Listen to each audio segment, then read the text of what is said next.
A big part of the culture of Southern Oregon is pride for having such a beautiful locale to call home. That's why so many locals find the topic of climate change and seeking ways to make our life here more sustainable to be so important. To talk with people who are engaged in projects which seek to make the future of the Rogue Valley long-term and prosperous, we went down to the SOU Farm for the Rogue Earth Day celebration. Hi, I'm Bex Walker, and I'm the Director of Sustainability at Southern Oregon University. Today we are celebrating Earth Day in the Rogue Valley, and we're currently at the farm on the campus of Southern Oregon University. Hi, I'm Katie, and I'm the director and organizer of Rogue Earth Day today. Sustainability is maintaining resources for today and for future generations. That's what it's really about, is bringing all these kids the same resources that we have right now. Sustainability program at SOU is really exciting. So on campus, we have a number of initiatives progressing sustainability. We also have waste management on campus, composting on campus. We also offer majors in sustainability and environmental science and policy. 100% of the electricity we use on campus to be generated by solar. We've just received $1 million from Oregon Department of Energy, where we're adding solar to the Hawk Dining Hall as well as Lithium Motors Pavilion. And that is through Stracker Solar, and they are also one of our sponsors today. My name is Stephen Addington from Stracker Solar, and these are our dual-axis Strackers.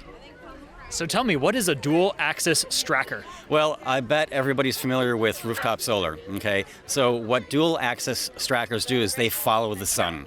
So these panels are 50 to 70% more efficient than a rooftop solar. You're familiar with TC Chevrolet down the hill.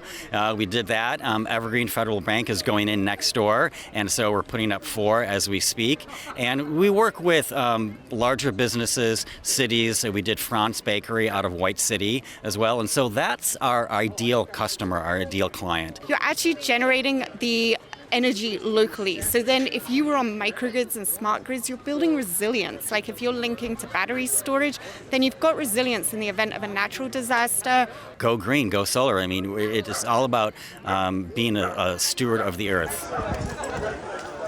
I'm Mike Vergeer. I'm with RVTD, and I work for transportation options. And so what we're doing is trying to reduce obstacles for people to things like bicycling, active transportation, things like walking, taking the bus, of course, carpooling.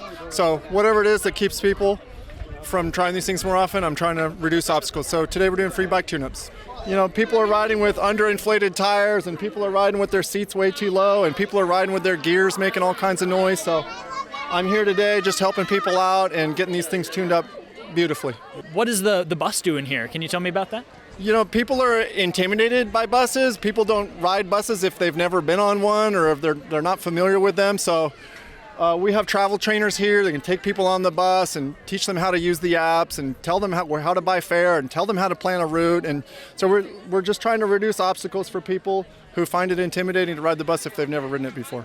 Yeah, okay, I'm Denise Krause. I am interested in getting involved with transportation, and for a lot of reasons. And one is to increase on-demand public transit, and another one is to do a feasibility study of having a commuter train between Ashland and Grants Pass, you know, stopping in Ashland, Talent, Phoenix, Medford twice, Central Point, then connecting Gold Hill, Rogue River, and Grants Pass, connecting our communities. I really think that transportation is key to addressing not only the climate crisis, but also our housing crisis. Because if we can move people more efficiently throughout the valley, do we have to put affordable housing everywhere, or can we move people better? You know, we're all zipping up and down I-5, back and forth all day long. We've got people living in Grants Pass, they want to work in Medford, or living in Medford, they work in Ashland. I've always liked trains. I live on the train track. You know, it goes right behind my backyard. I looked at Google Maps and followed the track, and it goes, and it's perfectly located already. They actually did a feasibility study in 2007 about this. They found out basically the bottom line then was that it's feasible using the existing tracks, but it was expensive. But there's also, this might be a really good time to revisit that because we now have infrastructure money opportunities and there's transportation money opportunities. My name's Pete Jorgensen. I'm with SOHIVA, that's the Siskiyou Oregon Hybrid and Electric Vehicle Association. Yeah, so what can you tell me about driving electric, specifically here in the Rogue Valley? What's it like? It's very easy.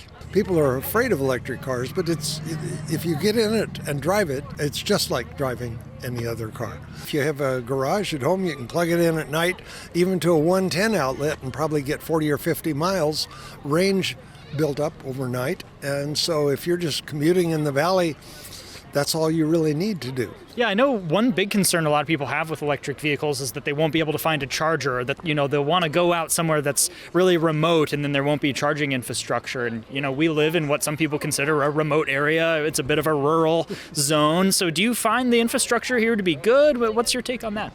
Well, for the Teslas like this one, it's extremely good.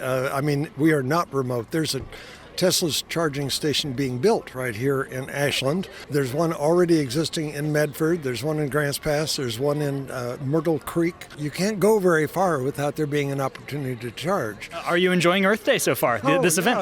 I always do. This is something we need to do. And electric cars is a big part of making that happen. Hi, I'm Rick Bailey, president here at SOU. Hi, I'm Shaun Franks, Board of Trustees at SOU. When Shaun was a student here, all of Shaun and his classmates really were motivated to say, we've got to start really thinking about climate change. And so really what you see here is the manifestation of really what our students have been doing for well over a decade.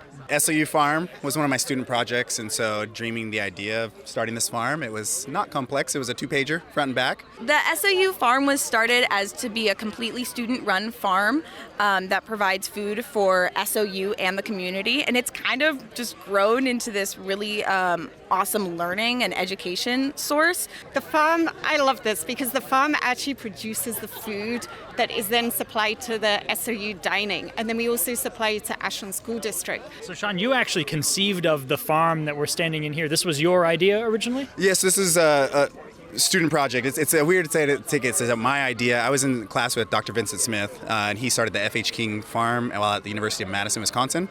We were just starting the Green Fund, and I thought, hey, why don't we use some of this funding model for a farm? We were playing Frisbee at Lithia Park, Winston Friedman, Sean Laurie, and myself, talking about this space, being in the Grant Clan. What would it be? A place to eat food, have music. Tomorrow is a new day. What's up? I'm Cyrus. I'm a junior at SOU. I'm playing in one of the bands tonight. Till you're back, till you're rolled out. I feel most at peace when I'm in nature. So just being outside, being close to the elements. You can have taken my shoes off so I can feel closer to the earth. Sure, I'm Calder Fettig. I'm a senior at SOU, and I just wanted to hang out around some cool folks and just kind of catch the Earth Day scene down here. Yeah, I'm Byron Carrier. I've lived here in the Ashland area for 36 years. And what do you think of the Earth Day event so far? I love it so much. All the kids are here. That's a good deal. You can kind of feel when a place is healthy and when it's unhealthy. For me, it does come back down to a feeling of balance. And when I feel my environment is out of balance, I feel out of balance. I really appreciate how Ashland and even Oregon as a whole has such a whole priority of the environment and maintaining what we have. That's what I like about it is people care about our environment, and there's all kinds of ways they're doing it. Very chill here. Feels really nice and vibey. This is the crisis of our era that's going to bring us together as a global community. I just think Earth Day is something where we can celebrate exactly in terms of making the world a better place and doing things differently, changing the systems. We have some challenges in front of us, and I think it brings hope and optimism.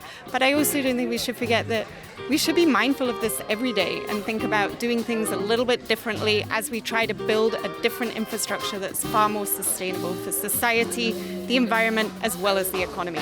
And by the way, everyone is welcome. So, this is a space where we should have these conversations about how we move forward as a community. So SOU is just proud to be a part of it. And in one word, it's balance.